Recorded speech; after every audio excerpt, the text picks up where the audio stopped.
My name is Ryan Calloway, and for 3 years I have been living in a house that still smells like her. My wife Claire disappeared on a Tuesday in November. The car was found at the bottom of Ridgeline Pass. Doors open, engine still running, her phone cracked on the driver's seat.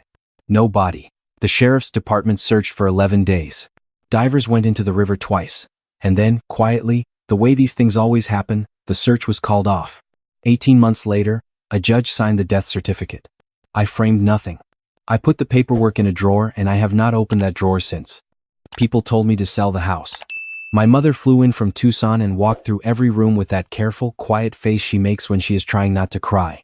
My best friend from college called every Sunday for 4 months.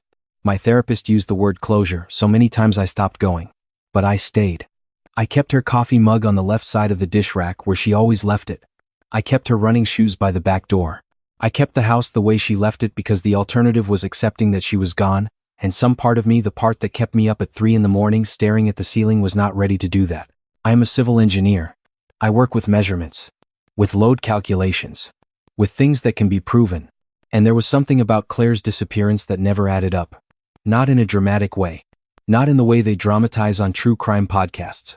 Just a small, persistent wrongness, like a beam that looks level but reads half a degree off on the laser. You can ignore it for a while, but eventually something falls.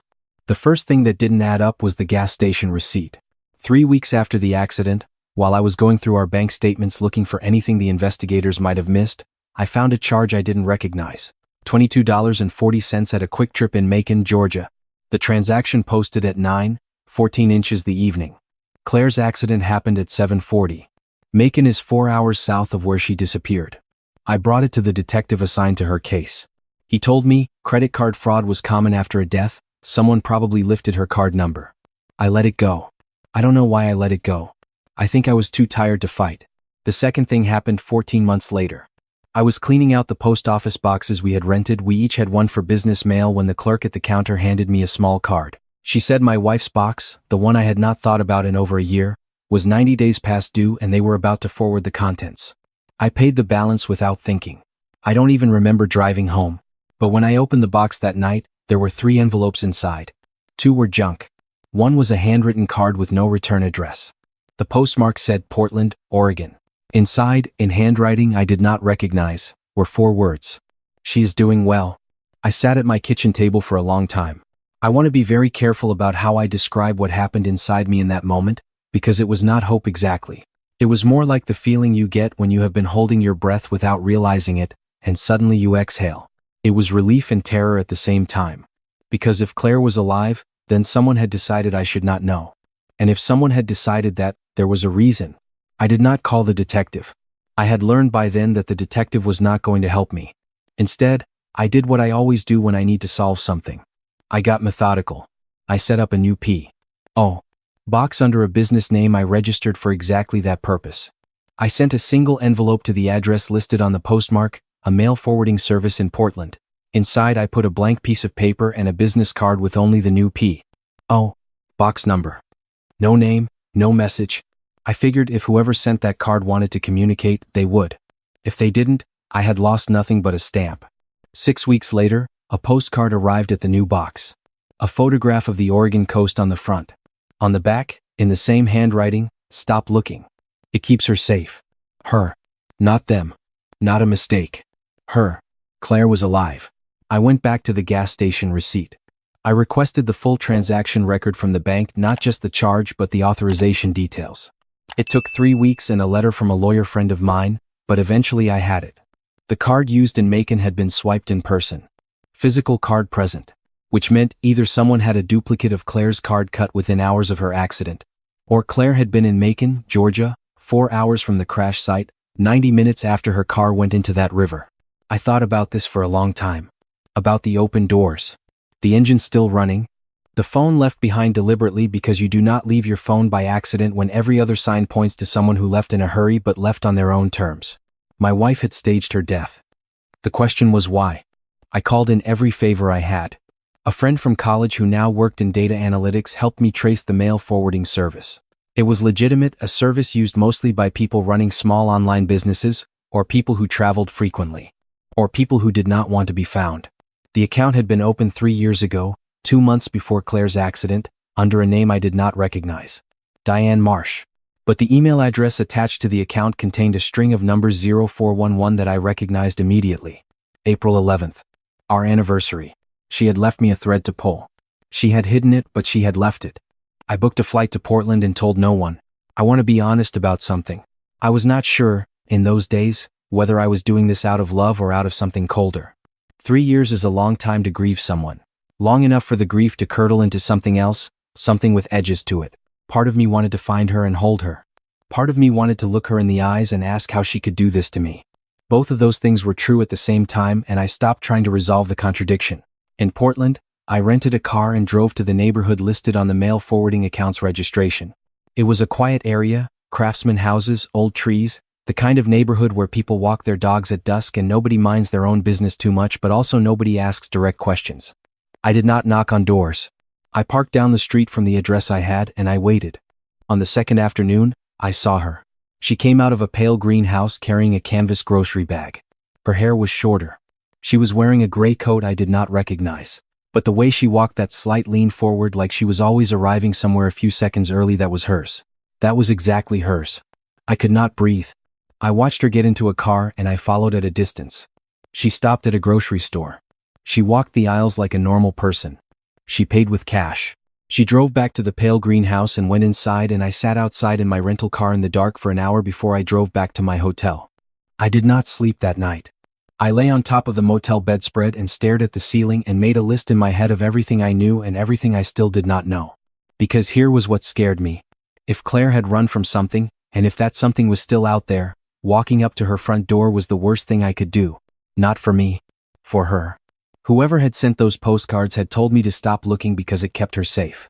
Which meant there was a threat. Which meant I needed to understand the threat before I moved. I called a private investigator I had vetted 3 months earlier. A woman named Sandra who had worked financial fraud cases for 12 years and knew how to dig without leaving footprints.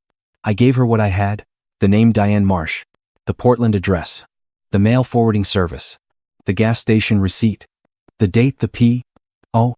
box was opened. I asked her to find out what Claire was running from.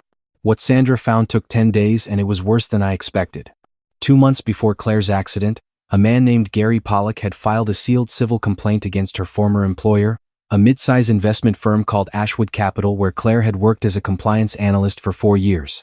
The complaint alleged securities fraud, specifically that Ashwood had been misrepresenting fund performance to retail investors for almost a decade.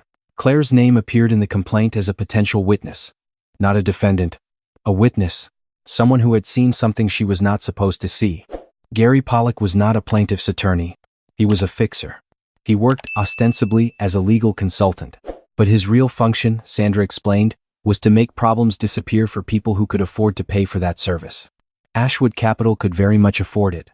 And the problem Gary Pollock had been hired to make disappear was my wife. Sandra sent me a document. It was a text message thread, obtained through methods she did not explain and I did not ask about, between Gary Pollock and a senior partner at Ashwood, 3 weeks before the accident. The compliance woman is a liability. She has copies of the Q4 reports. She's been talking to someone at the SEC. And the reply, handle it. I read that exchange 4 times. My wife had been building a case against her employer. She had gone to the SEC. And someone had found out. And when she realized what was coming, that handle, it meant something specific and irreversible. She had done the only thing she could think of. She had disappeared before they could disappear her. The staged accident made sense now. The open doors. The running engine. The phone left behind as evidence. She had given them a body so they would stop looking for one. She had sacrificed her entire life, our life, to stay alive. And she had not told me. She had not taken me with her. That was the part I could not get past. For 3 days after Sandra sent me that document, I walked around Portland in the November cold and I turned that fact over in my mind like a stone. She had chosen to let me believe she was dead. She had watched me from a distance, through a mail forwarding service and 4 words on a card, and she had decided that was enough. I deserved to know. I deserved to be part of the decision, but I also knew that if she had told me, I would have insisted on coming with her. I would have been loud about it, in the way I am loud about everything I care about. I would have pushed back against hiding. I would have made noise. And noise in this situation would have gotten her killed. She had known me well enough to know that. And so she had protected me the only way she was sure would work. I walked back to the pale green house on a Thursday evening. I knocked on the door. When she opened it, the look on her face went through about 6 different things in the span of 2 seconds. Shock first. Then fear, a real, physical fear, her hand gripping the door frame. Then something that broke me completely, something I had not let myself expect, relief. Like she had been waiting for exactly this, the moment when the hiding was finally over, and some part of her was glad. She pulled me inside and closed the door without a word. Then she turned around and started crying so quietly it barely made a sound. I did not ask her anything. Not yet. I just stood in her small living room with its second-hand furniture and its Oregon Coast postcard pinned above the desk, and I waited until she was ready. When she finally spoke, the first thing she said was, "How much do you know?" I told her everything. The receipt, Sandra's investigation, Gary Pollock, Ashwood Capital, the SEC, all of it. I watched her face as I talked and I could see her doing the same thing I had done, calculating, reassessing, measuring the gap between what she had protected me from and what I had found on my own. When I finished, she sat down on the edge of the couch. She said, "There's more." The more was this. Claire's contact at the SEC, the person she had been feeding information to for 6 months before her disappearance, was a senior investigator named Paul Dietz. But Paul Dietz had a second income. He had been taking payments from Ashwood Capital for 3 years, passing along the names of any witnesses who came forward. When Claire had gone to him, she had not known that. She had trusted him completely. And within 48 hours of her first meeting with Paul Dietz, Gary Pollock had contacted Ashwood's senior partner with those messages Sandra had found. The SEC was compromised. The one place she had gone for help had handed her directly to the people she was afraid of. That was why she had run instead of fighting. That was why she had gone dark. She had not known who else was on Pollock's payroll. I spent that night at her kitchen table going through everything she had kept. She had been meticulous. 3 years in hiding had not made her stop. She had physical copies of the Q4 reports, backed up across 4 encrypted drives in 3 different locations. She had documented every payment Dietz had received, cross-referenced with the dates Ashwood was supposed to be under investigation. She had records of 2 other witnesses who had come forward and then, quietly, been discredited or pressured into recanting. The case she had built was devastating. It was also buried, because she had not been able to find anyone she trusted enough to hand it to. I knew someone. My college roommate spent 8 years as a federal prosecutor before going into private practice. He was not on anyone's payroll. I had known him for 15 years, and the closest thing he had to a conflict of interest was that he hated golf and half of Ashwood's board played golf every Saturday. I called him at midnight from Claire's kitchen and I laid out everything in 20 minutes, and by the time I was done he was already asking for the documents. We filed a formal complaint with the FBI's Financial Crimes Division 4 days later. We filed separately against Paul Dietz with the SEC's Inspector General. We filed under seal, we moved fast, and we did not tell anyone until it was done. Gary Pollock was arrested 11 days after we filed. The warrant came in at 6 in the morning, and Sandra called me as soon as she heard, her voice carrying something I had not heard from her before, something close to satisfaction. 3 of Ashwood's senior partners were arrested within the week. Paul Dietz resigned before charges were filed and was arrested at the airport with a one-way ticket to Costa Rica 2 days later. The case did not make front-page news immediately. These things rarely do. But 6 weeks after the arrests, a financial journalist my college roommate trusted published a 12,000-word piece that laid out the entire scheme.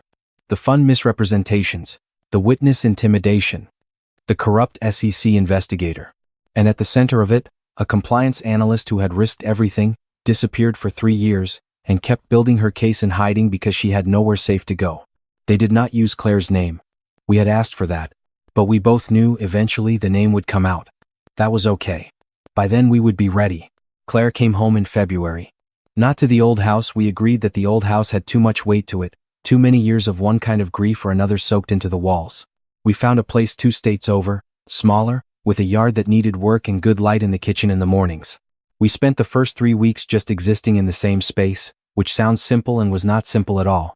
3 years changes people in ways you do not fully understand until you are sitting across a dinner table from someone you love and realizing you are learning them again from scratch. There were hard conversations. There were nights when I said things that needed to be said and things I should have kept to myself until morning.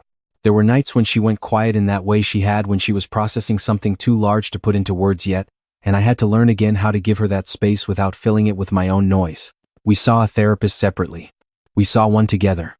Some weeks it felt like progress. Some weeks it felt like we were just two people sitting in a room that happened to also contain all the grief and all the anger and all the unanswerable questions.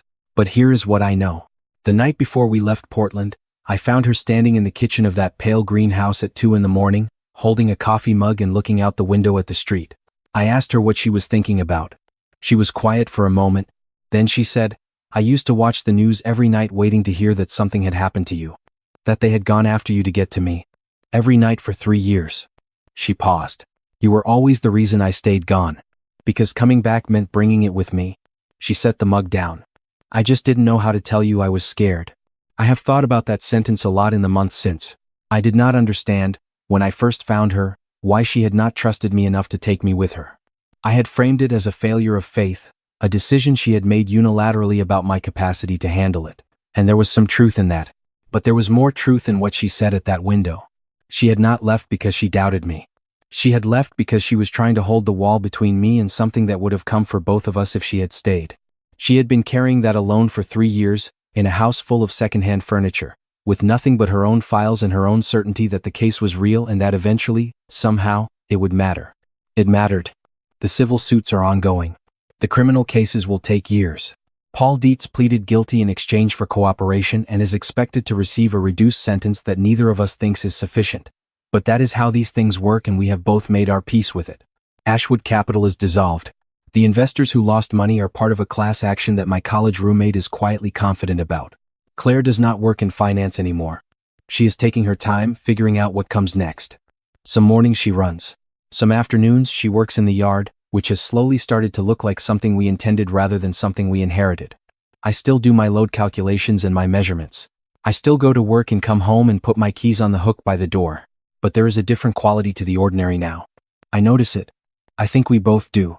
The way the light comes in through the kitchen window in the morning, the specific sound the coffee maker makes, the small, unremarkable fact of her coffee mug on the left side of the dish rack, where she always leaves it. I asked her once in therapy what had kept her going in Portland. What had made her keep building the case day after day when she had no way to know if it would ever be enough. She thought about it for a while. Then she said, "I kept thinking about the way you approach a problem. The way you never walk away from something that doesn't add up. I kept thinking if I build it right, if I make it solid enough, he'll find the thread." She looked at me. "I built it for you. I don't have a tidy way to end this. Real things don't end tidily. There are still mornings when I drive to work and something, a song, a particular quality of light, the smell of rain on pavement puts me back in that house alone, and I have to sit with it for a few minutes before I can move on.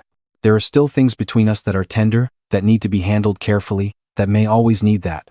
But we are here, both of us. In the same house, with the same dish rack, with 3 years of distance between us and the specific kind of closeness that comes from having been through something that would have broken a lot of people and choosing, deliberately, every single day, not to let it. Some healing doesn't announce itself. It just shows up one morning in the ordinary things, in the coffee and the yard work and the light through the window, and you recognize it, finally, for what it is.